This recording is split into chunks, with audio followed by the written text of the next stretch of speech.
안녕하세요, 여러분. 오늘 밤 우리는 서기 4세기 초의 고구려 변방으로 가보겠습니다. 새벽의 공기는 생각보다 차갑습니다. 시린 공기가 폐 속까지 스며드는 느낌이죠. 숨을 들이쉴 때마다 콧속이 얼얼해지고 입김은 하얀 실처럼 풀려나와 이내 바람에 흩어집니다. 눈앞에는 아슬아슬한 절벽과 그 절벽 아래를 천천히 휘도는 강이 보입니다.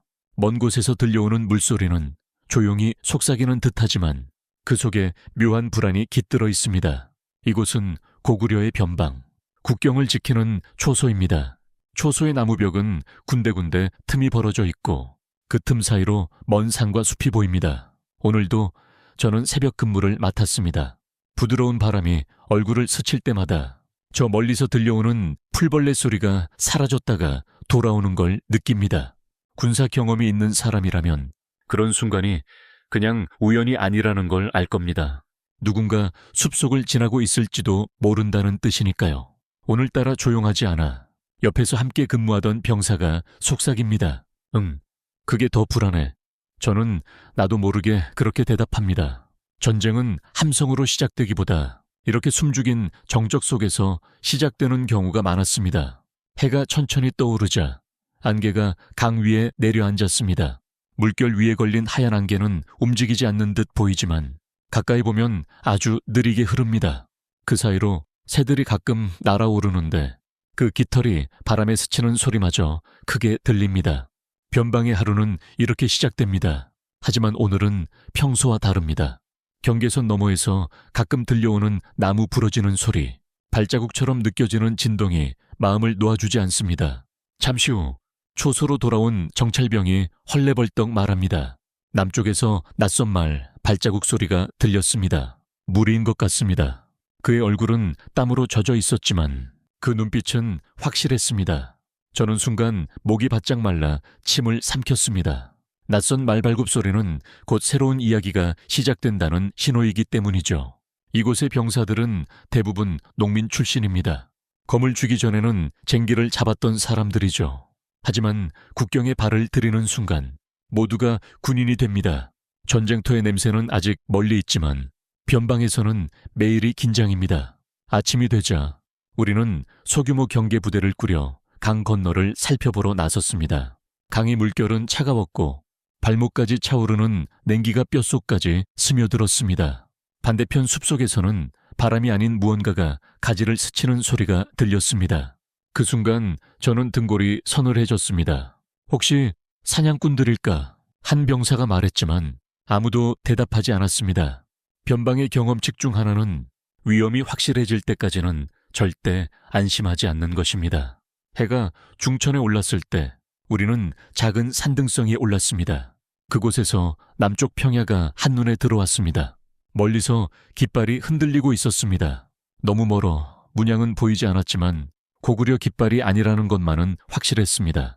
바람은 그 깃발을 조롱하듯 휘날렸고 저도 모르게 이를 꽉 물었습니다. 그 순간 머릿속에 한 구절이 스쳤습니다. 예전에 한 학자가 했던 말이었죠. 역사는 우리가 원하든 원하지 않든 항상 문 앞에서 기다리고 있다. 오늘 그 문이 열릴지도 모릅니다. 밤이 되자 다시 초소로 돌아왔습니다. 초승달이 강물에 길게 그림자를 들이우고 있었습니다. 멀리서 늑대 울음소리가 들렸습니다. 그 울음은 짧고 날카로웠지만 어쩐지 사람 목소리처럼 들렸습니다. 병사들은 불을 작게 피워놓고 말없이 앉아 있었습니다. 그 불빛이 깜빡일 때마다 모두의 얼굴에 잠깐씩 그림자가 지나갔습니다. 그날 밤 저는 잠을 이루지 못했습니다. 작은 바람에도 귀를 세웠고 어둠 속에서 별들이 희미하게 떨고 있는 걸 보았습니다. 그리고 이상하게도 제 마음 깊은 곳에서는 어떤 막연한 확신이 피어올랐습니다. 모든 것이 달라질 거라는 확신 말입니다. 아마 살아남지 못할 거예요. 편안해지기 전에 잠시 시간을 내어 영상에 좋아요를 누르고 구독해 주세요. 제가 하는 일이 정말 마음에 드신다면요. 지금 계신 위치와 현지 시간을 댓글로 남겨주시면 다음 이야기에서 함께 불러드리겠습니다. 이제 불을 끄고 선풍기를 켜서 편안한 소리를 내보세요. 오늘 밤 시작해볼까요? 백제 사신이 온다는 소식은 하루 전 저녁에야 전해졌습니다.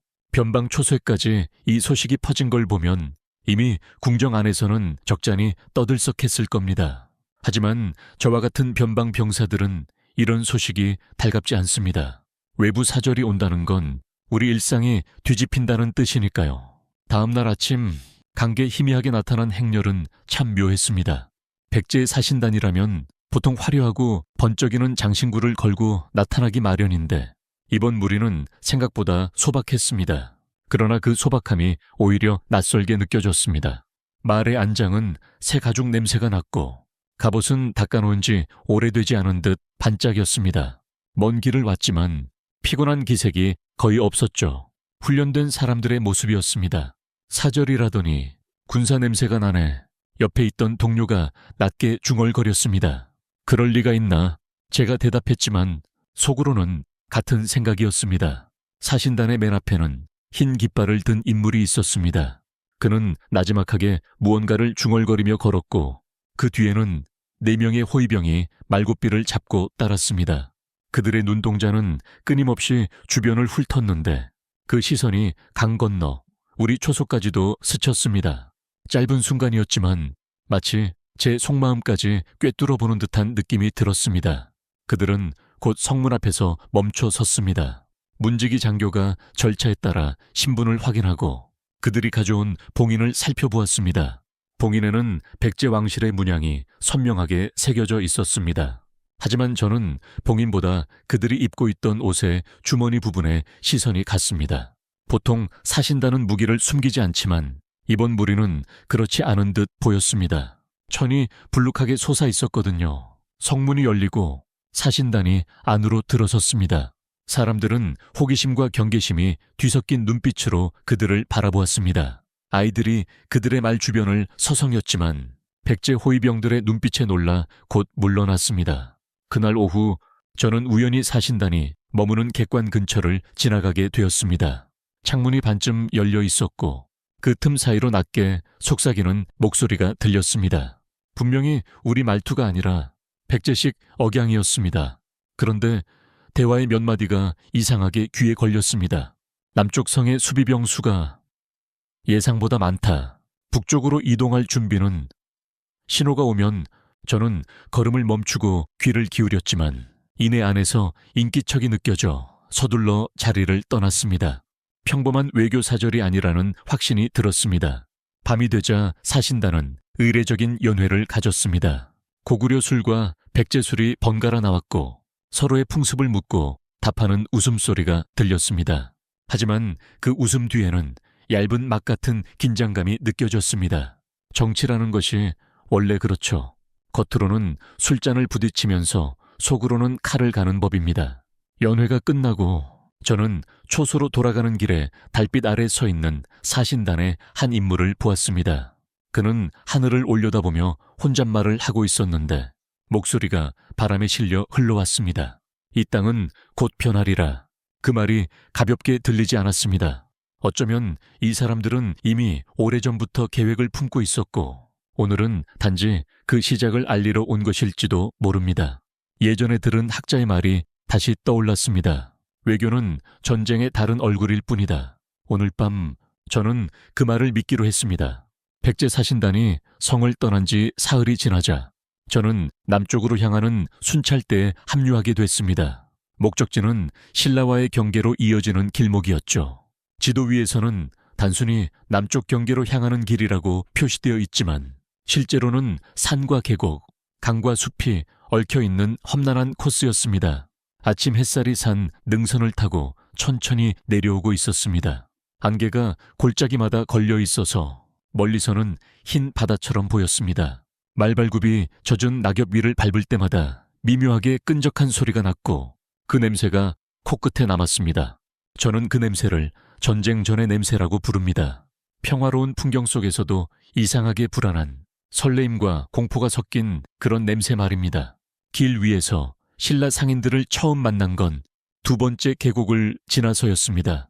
그들은 소금과 곡물, 그리고 남쪽 해안에서 가져온 말린 생선을 싣고 있었습니다. 마른 생선의 비릿한 향이 바람을 타고 퍼졌죠.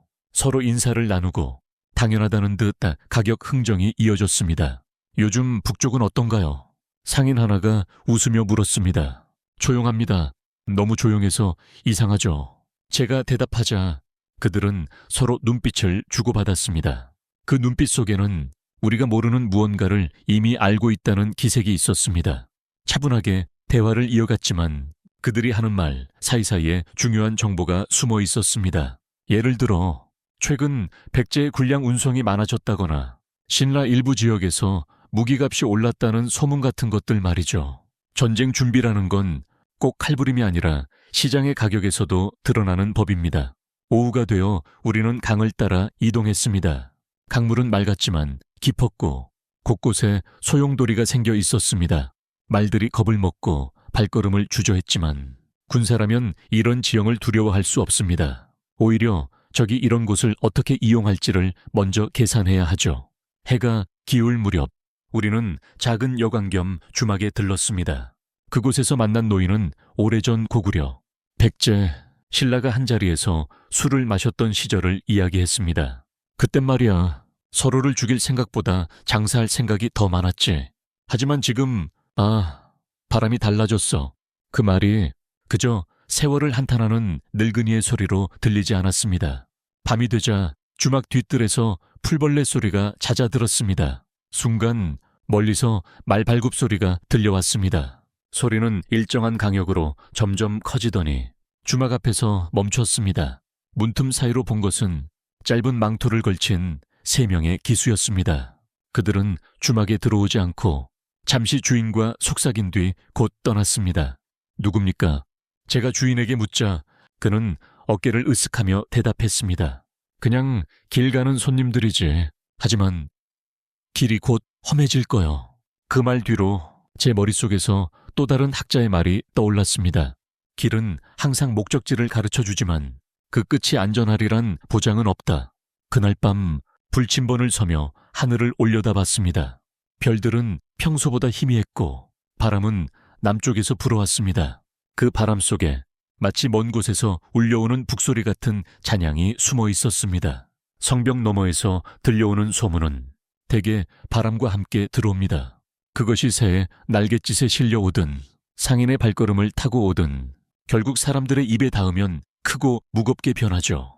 오늘 아침도 마찬가지였습니다. 아직 해가 절반쯤밖에 뜨지 않았는데 시장 쪽에서 웅성거림이 흘러왔습니다. 처음엔 평소처럼 별일 아니겠거니 했습니다. 시장이라는 곳은 원래 과장과 농담이 섞인 곳이니까요. 하지만 이번에는 목소리들이 다소 낮았고 웃음기보다는 긴장이 묻어 있었습니다. 제가 성벽 순찰을 마치고 돌아오니 경비대장도 이미 얼굴을 굳히고 있더군요. 남쪽 변두리에 정체 모를 무리가 나타났답니다. 그가 말했습니다. 상인들이 봤다던데요. 제가 묻자 그는 잠시 뜸을 들이다가 고개를 끄덕였습니다. 상인뿐 아니라 나무꾼도 봤답니다. 사람 수가 적지 않다네요. 성문 위에서 내려다본 풍경은 평온해 보였습니다. 성박초원은 햇빛에 반짝였고 들판의 까마귀들이 한가롭게 날아다녔습니다. 하지만 멀리 눈에 잘 띄지 않는 곳에서 먼지가 살짝 피어오르고 있었습니다. 군대가 이동할 때 나는 그 특유의 먼지였죠. 그날 오후 성 안으로 들어온 한 상인은 흙먼지에 절여진 얼굴로 물을 들이켰습니다. 그리고 입을 열었습니다. 그들이 북쪽으로 오고 있습니다. 그런데 깃발이 없습니다. 깃발 없는 물이라니 그것만큼 꺼림칙한 건 없습니다. 깃발은 자신이 누구인지 왜 오는지를 밝히는 표식인데 그것이 없다는 건 의도적으로 신분을 숨기고 있다는 뜻이니까요. 소문은 순식간에 퍼졌습니다. 누군가는 그 무리가 백제 잔당이라 하고 누군가는 신라 용병이라고 했습니다. 심지어 도적대라는 말까지 나왔죠. 하지만 이곳 사람들은 오래 살아서 압니다. 진짜 위험은 정확히 누군지 모를 때 찾아온다는 걸요. 저녁이 되자 또 다른 소식이 날아들었습니다. 이번엔 내부 문제였습니다. 변경의 식량 창고 일부가 사라졌다는 겁니다. 작은 사건처럼 보일 수 있지만 변방에서의 식량은 생명줄과 같습니다. 게다가 그 시기가 깃발 없는 무리의 등장과 겹쳤다는 건 우연이 아니라고 저는 생각했습니다. 성벽 위에서 바람을 맞으며 저는 문득 오래전 들었던 토론회의 한 구절을 떠올렸습니다. 전쟁은 두 개의 전선에서 벌어진다. 하나는 바깥, 하나는 아니다. 지금 우리는 둘 데서 전운을 맞고 있었습니다. 밤이 되자 성 안은 비정상적으로 조용했습니다. 아이들 울음소리도, 개 짖는 소리도 줄었죠. 사람들은 서로 눈치를 보며 문을 일찍 닫았습니다. 달빛이 성벽을 타고 번져 내려오고 있었고 저 멀리서는 부엉이의 낮고 긴 울음이 들렸습니다. 불침번을 돌던 중 저는 성문 아래 그림자를 하나 보았습니다. 허리를 숙인 채 재빨리 움직이는 모습이었습니다. 제가 소리치려 하자 그 그림자는 이미 어둠 속으로 사라졌습니다. 추적하려고 내려갔지만 성문 바깥에는 바람과 먼지만이 남아 있었습니다. 그날 새벽 잠시 눈을 붙이려다 말고 일어나 창밖을 봤습니다. 안개 속에서 성벽 너머의 들판이 흐릿하게 보였습니다. 그리고 그 너머 어딘가에서 아주 낮은 북소리가 울렸습니다. 규칙적이지 않고 멀리서 메아리치듯 들렸죠. 아마도 소문은 단지 시작일 겁니다. 그리고 시작은 언제나 끝보다 훨씬 더 조용합니다. 황혼이 내려앉을 즈음 훈련장은 붉은 빛에 잠겨 있었습니다. 하루의 마지막 빛이 먼지와 땀 위에 얇게 내려앉으니 모든 것이 마치 동상처럼 굳어 보였죠. 나무창이 공중을 가르며 내는 휙 소리, 방패가 부딪힐 때 나는 둔탁한 쿵 소리가 규칙적으로 이어졌습니다. 저는 창끝을 잡고 땀에 젖은 손바닥을 의식했습니다. 미끄러지지 않도록 단단히 쥐었지만 팔은 이미 묵직하게 무거워져 있었습니다. 대장은 계속해서 같은 말을 반복했습니다. 한 걸음 앞으로, 창을 밀어라. 발은 땅에서 떼지 마라.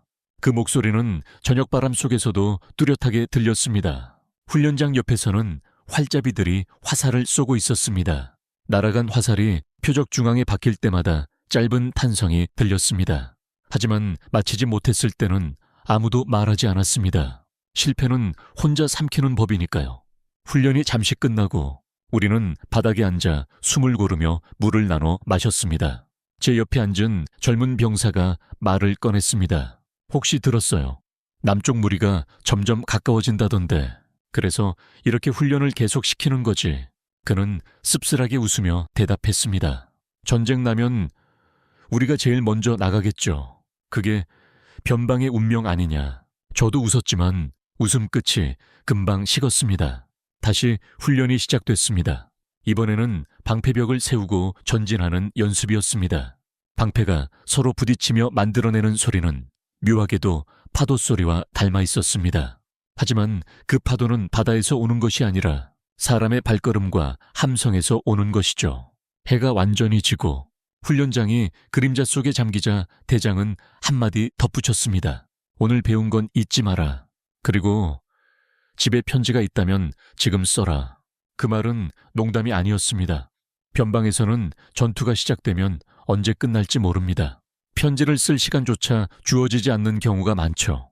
저녁 식사 후 저는 변경마당에서 하늘을 올려다봤습니다. 별빛이 드문드문했지만 북쪽 하늘의 별자리들은 여전히 제자리에 있었습니다. 전쟁이 와도 별은 변하지 않는 법입니다. 그러나 사람의 운명은 그렇지 않죠. 문득 제 옆에서 누군가 낮게 읊조렸습니다. 역사는 우리를 잊지만 훈련은 우리를 잊지 않는다. 그 말이 참 오래 남았습니다. 그날 밤 저는 손바닥에 생긴 굳은 살을 만지작거리며 잠들었습니다. 그리고 꿈속에서 창과 방패가 아닌 검은 연기와 함성이 가득한 전장을 보았습니다. 강가의 공기는 유난히 축축했습니다.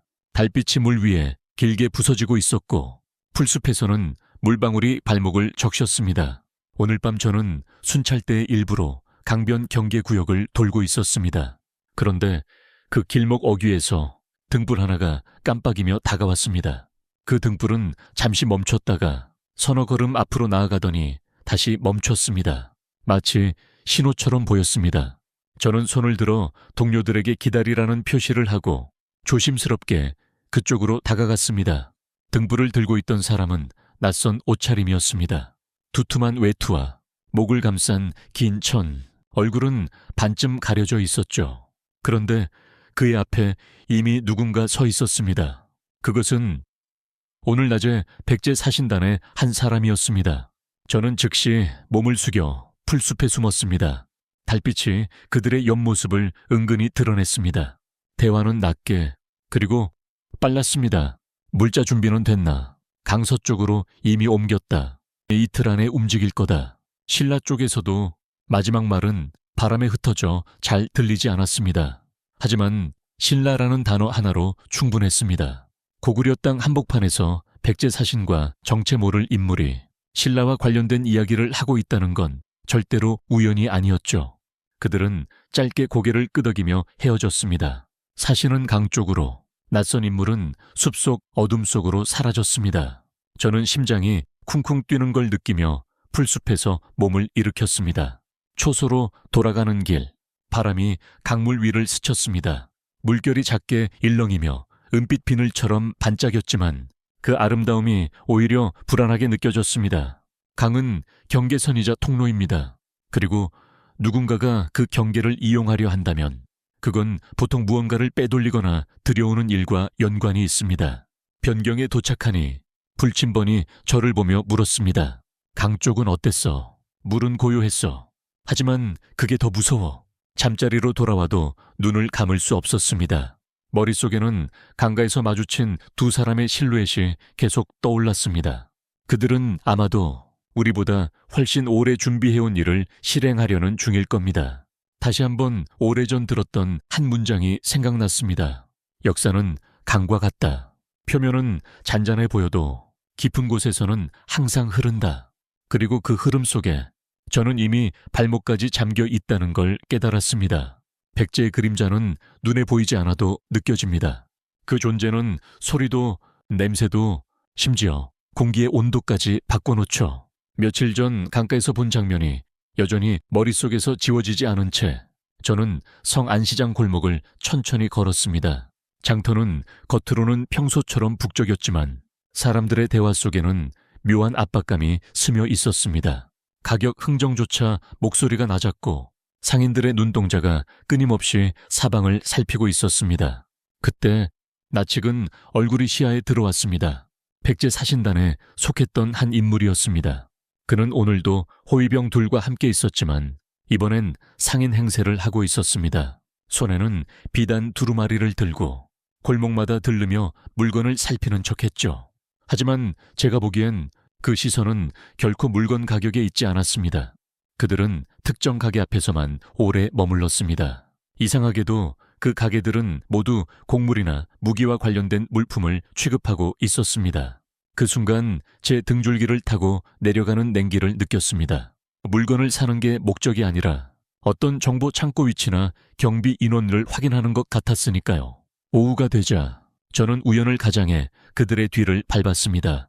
골목을 3번이나 돌고 나서야 그들이 한 허름한 찻집에 들어가는 것을 보았습니다. 그곳은 변방에서도 소문이 좋지 않은 곳으로 여러 나라 상인과 정체 모를 사람들이 모이는 장소였습니다. 창문 틈 사이로 들려오는 대화는 명확했습니다.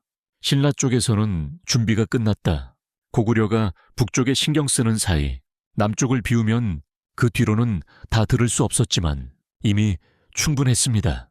백제는 단순히 외교 사절로 온 것이 아니라 이곳에서 조용히 정보를 모으고 다른 세력과 연계하려는 중이었습니다. 찻집을 떠나는 그들의 뒷모습을 보며 저는 깨달았습니다. 그들이 걷는 그림자는 단순히 햇빛을 가리는 어두움이 아니었습니다. 그것은 의도적인 계획된 어둠이었죠. 변경으로 돌아와 보고를 준비하는 동안 제 머릿속에는 한 구절이 계속 맴돌았습니다. 보이지 않는 칼이 가장 깊이 베인다. 그날 밤 성벽 위에서 바람을 맞으며 저는 남쪽 하늘을 바라봤습니다.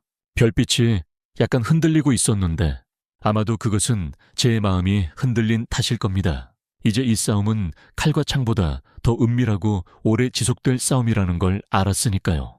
신라 사절단이 도착한 날 성문 앞은 아침부터 술렁이었습니다. 사람들은 좋은 자리를 차지하려고 일찍부터 모였고 장사꾼들은 잠시 장사를 멈추고 성문 쪽으로 몰려갔습니다.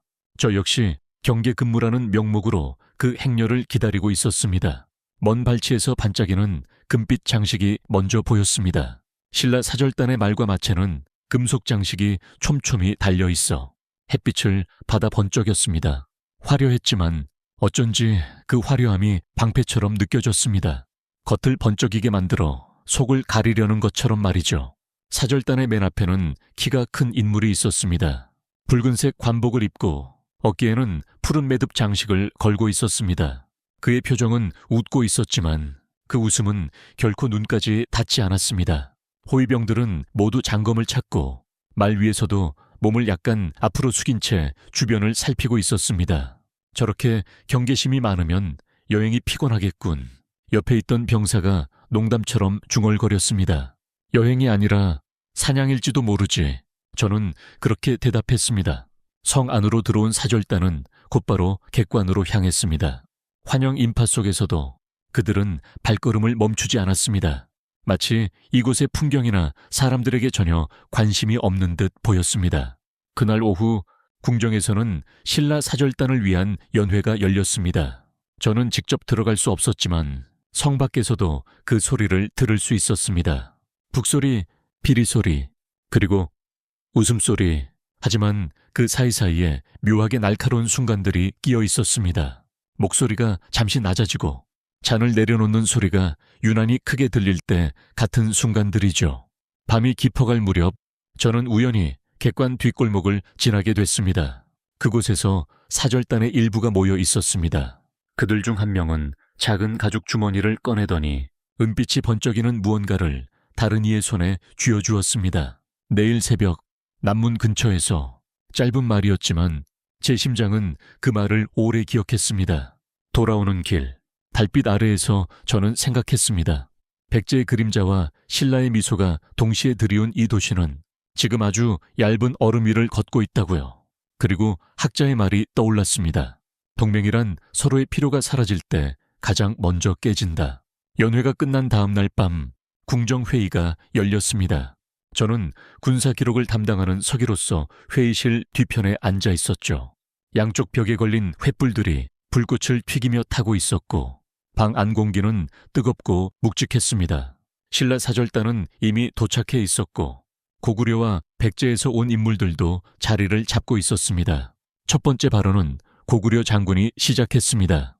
그는 지도 위에 손가락을 짚으며 말했습니다. 남쪽 경계에 병력을 늘려야 합니다. 백제와 신라가 서로 다른 길을 걷기 시작하면 그 틈새는 반드시 우리 쪽으로 번집니다. 이에 신라 사절단의 대표가 잔잔하게 웃으며 반박했습니다. 저희가 걷는 길이 다르다 한들 그 길이 고구려를 향하리란 보장은 없지 않습니까? 그 말은 공손했지만 눈빛은 완강했습니다. 백제 측 사신은 그 틈을 놓치지 않았습니다. 그는 부드러운 목소리로 끼어들며 말했습니다. 길이라는 건 방향이 변할 수 있는 법이죠. 하지만 변하기 전에 미리 다리를 놓는 것이 현명합니다. 회의장은 잠시 조용해졌습니다. 사람들은 서로의 표정을 살피며 말 한마디를 고르느라 침묵했습니다. 저는 그 침묵이 무기보다 더 날카롭게 느껴졌습니다. 한쪽 구석에서 재정 담당 관리가 말을 꺼냈습니다. 전쟁을 준비하려면 곡물과 은화가 더 필요합니다. 이미 백성들의 불만이 커지고 있습니다. 성벽을 높이기 전에 먼저 그 안에 사람들을 달래야 합니다. 이 말에 몇몇은 고개를 끄덕였지만 장군들의 얼굴은 굳어졌습니다. 군사력의 증강이 곧 안보라 믿는 이들에게 재정 논리는 늘 귀찮은 장애물로 보였으니까요. 회의가 이어질수록 목소리의 톤은 낮아졌고 대신 단어 하나하나가 무거워졌습니다. 지도 위의 작은 점과 선들이 마치 살아 움직이듯 사람들의 손끝에서 이리저리 옮겨졌습니다. 그 선 하나가 향후 몇 달간 수백 명의 생사에 영향을 줄 거라는 사실을 모두 알고 있었습니다. 저는 그날 밤 다시 한번 느꼈습니다. 정치와 전쟁은 서로 다른 얼굴을 한 쌍둥이 같다고요. 밖에서는 축배를 들고 노래를 부르지만 안에서는 칼날을 갈고 있는 형국, 그리고 제 귀에는 오래전 들었던 문장이 떠올랐습니다. 전쟁은 평화 속에서 태어난다. 회의가 끝난 다음 날 도시는 이상하리만큼 고요했습니다. 장터의 상인들도 목소리를 낮췄고 아이들의 장난소리조차 멀리서 희미하게 들릴 뿐이었죠. 사람들은 무언가를 기다리는 듯 혹은 무언가를 피하는 듯 걸음을 재촉했습니다. 저는 남문 근처를 순찰하고 있었습니다. 바로 그곳이 사흘 전 신라 사절단이 은빛 무언가를 주고받으며 언급했던 장소였죠. 해가 기울 무렵 문 근처 그림자 속에 두 사람이 서 있는 게 보였습니다. 한 사람은 신라식 관복의 옷깃을 숨기듯 입고 있었고 다른 한 사람은 이곳 상인처럼 보였습니다. 그들은 오래 이야기하지 않았습니다.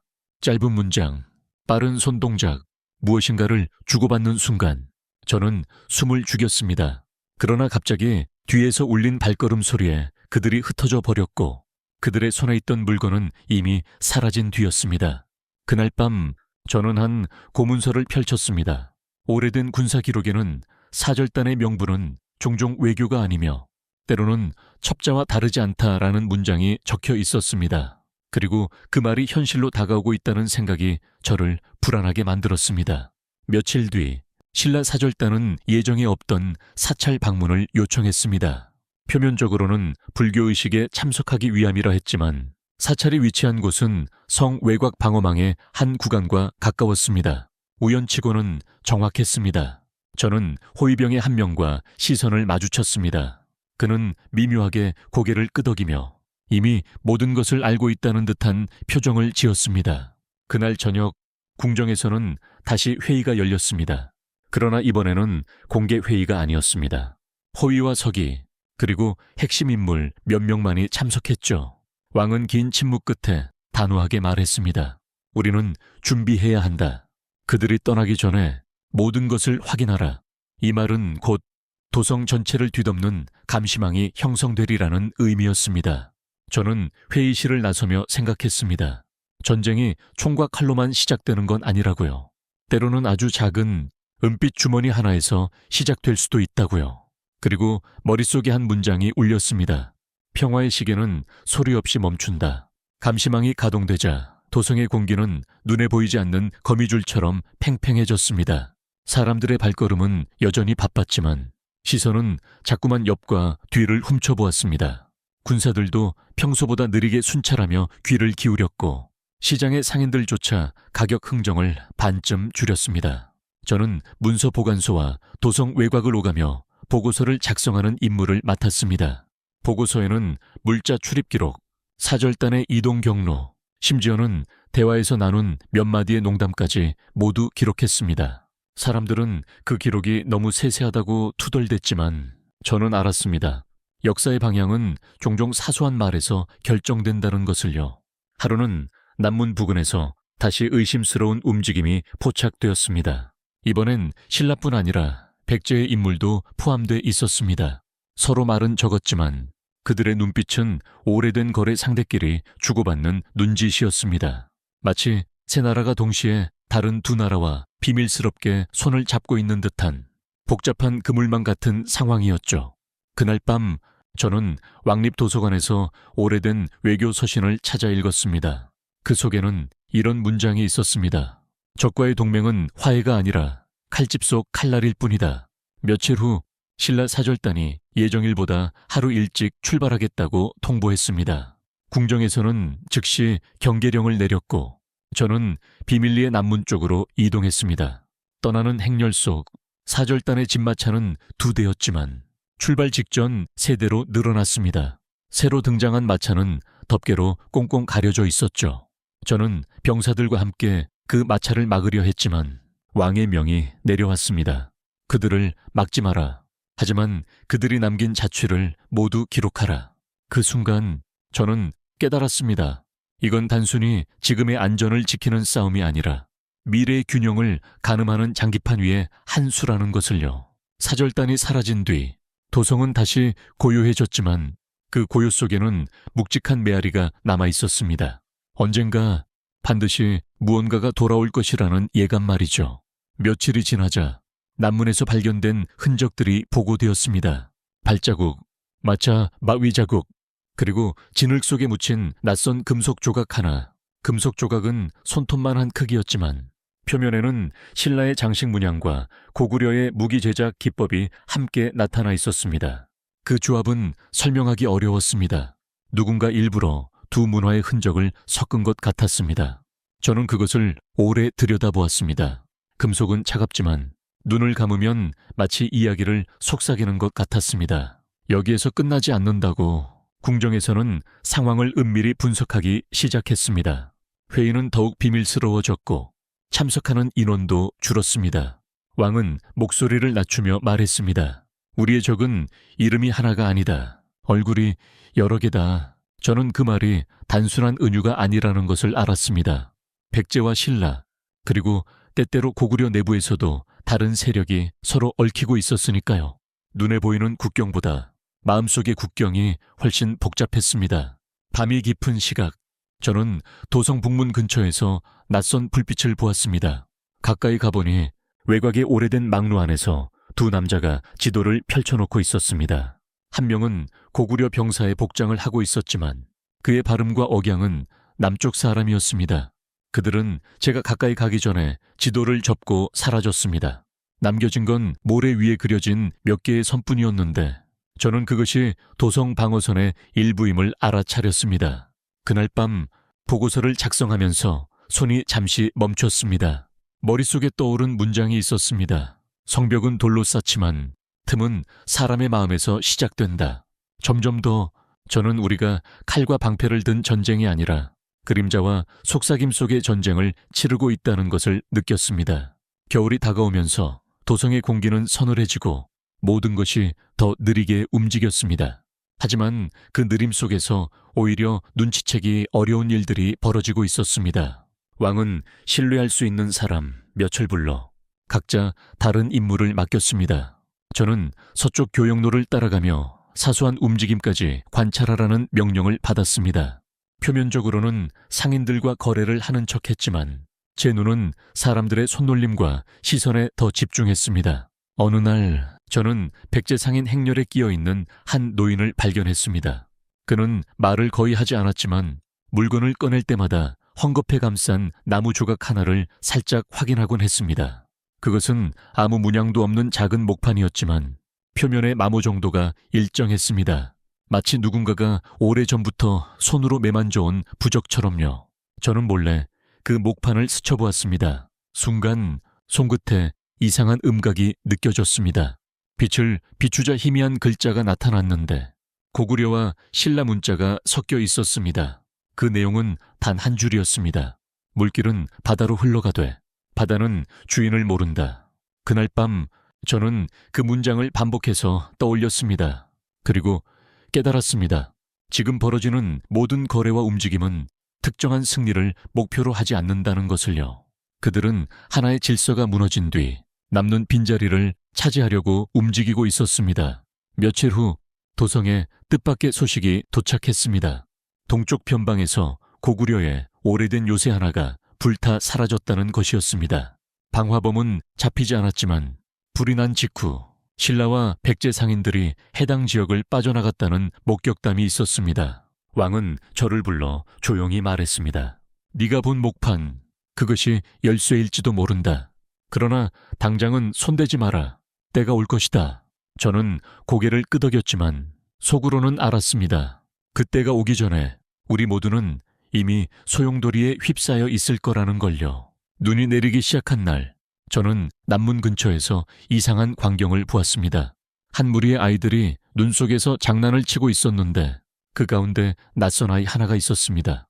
얼굴에 묘한 상처 자국이 있었고 고구려 아이들 사이에서 자연스럽게 놀고 있었지만 억양은 신라 쪽이었습니다. 그 아이는 눈덩이를 만들다가 몰래 돌멩이를 섞었고 그 돌멩이를 성벽 쪽으로 던졌습니다. 돌은 성벽 위를 스치는 듯 하더니 안쪽으로 굴러 들어갔습니다.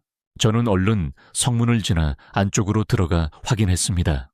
거기엔 작은 나무 상자가 떨어져 있었는데 상자 안에는 두루마리 하나와 부러진 화살촉이 들어있었습니다. 두루마리에는 고구려와 백제의 지도 일부가 함께 그려져 있었고 특정한 길목에 빨간 점이 찍혀 있었습니다. 그 길목은 바로 북쪽 상길 병사들이 잘 쓰지 않는, 그러나 장마철에 물길이 바뀌면 방어선이 허물어질 수 있는 곳이었습니다. 그날 저녁 저는 그 사실을 궁정회의에서 보고했습니다. 대신들은 의견이 갈렸습니다. 한 명은 이건 분명 누군가의 함정이다라 했고 다른 이는 경고일지도 모른다고 했습니다. 왕은 조용히 듣기만 하다 마지막에 한마디만 했습니다. 경고든 함정이든 준비하지 않으면 죽는다. 회의가 끝나고 돌아오는 길, 저는 어린 시절 들었던 한 노인의 말을 떠올렸습니다. 세상에서 가장 무서운 건 칼이 아니라 칼을 쥔 아이의 눈빛이다. 다음 날 저는 북쪽 산길로 향했습니다. 눈 속에서 발자국이 이어져 있었지만 절반은 바람에 지워져 있었습니다. 그리고 발자국 끝에서 저는 또 하나의 목판을 발견했습니다. 이번엔 글자가 없었지만 표면은 불에 그을려 있었습니다. 마치 누군가가 서서히 모든 조각을 제 앞에 흘려놓고 있는 것 같았습니다. 산길의 끝은 깊은 계곡이었고 계곡 한가운데에는 얼어붙은 강이 있었습니다. 저는 조심스레 강 위를 걸으며 반대편으로 향했습니다. 발 아래에서 얼음이 미세하게 울리는 소리가 들렸지만 이상하게도 그 울림은 제 발걸음과 맞지 않았습니다. 마치 다른 무언가가 얼음 밑에서 함께 움직이고 있는 것 같았습니다. 강을 건너자 오래된 돌무더기가 있었습니다. 그 위에는 낡은 깃발 하나가 꽂혀 있었는데 색은 이미 바래고 찢겨 있었지만 그 무늬만큼은 분명했습니다. 신라와 고구려의 문양이 반씩 합쳐진 형태. 누군가가 오래전부터 꿈꾸던 연합의 상징이었습니다. 깃발 아래에는 큰 항아리가 묻혀 있었고 그 안에는 목판 3개가 겹쳐져 있었습니다. 첫 번째 목판에는 처음 봤던 것과 같은 구절이, 두 번째에는 백제 해안 방어도, 그리고 세 번째에는 빈 공간이 있었습니다. 아무것도 새겨지지 않은 그 목판은 오히려 가장 무겁게 느껴졌습니다. 저는 그 목판들을 싸서 도성으로 가져갔습니다. 그러나 왕은 그것들을 보자마자 고개를 저었습니다. 이제 알겠다. 누군가가 우리를 시험하는구나. 비어있는 목판은 앞으로 벌어질 일을 우리가 채워야 한다는 뜻이야. 그날 밤 저는 서구에서 오래된 기록들을 뒤졌습니다. 그리고 깨달았습니다. 삼국은 수십 년마다 이런 조각 모음을 반복하고 있었고 그때마다 누군가는 사라지고 누군가는 살아남았습니다. 이번에도 마찬가지일 겁니다.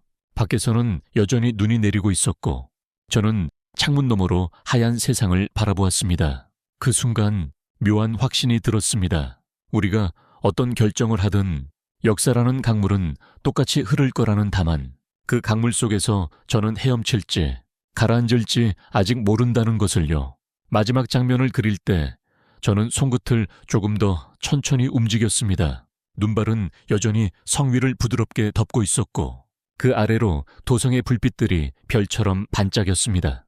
세 나라의 숨결이 뒤섞인 이 땅 위에서 사람들은 여전히 하루를 살고 아이들은 웃으며 눈을 던지고 병사들은 무거운 갑옷 속에서 한숨을 내쉬고 있었습니다. 저는 조용히 생각했습니다. 역사는 우리가 붙잡을 수 있는 것이 아니라고. 그것은 우리 손에서 빠져나가 강물처럼 아래로 흘러갑니다. 하지만 강물 위에 비친 달빛처럼 그 순간의 표정과 소리는 잠시 머물러 우리 눈과 귀를 스칩니다. 그리고 그 순간만큼은 우리는 역사의 일부가 아니라 역사가 우리를 바라보는 눈 속에 비칩니다. 오늘 들려드린 이 이야기는 승리와 패배를 가르는 전쟁의 기록이라기보다 우리가 어떤 마음으로 서로를 바라보았는지에 대한 작은 조각이었습니다.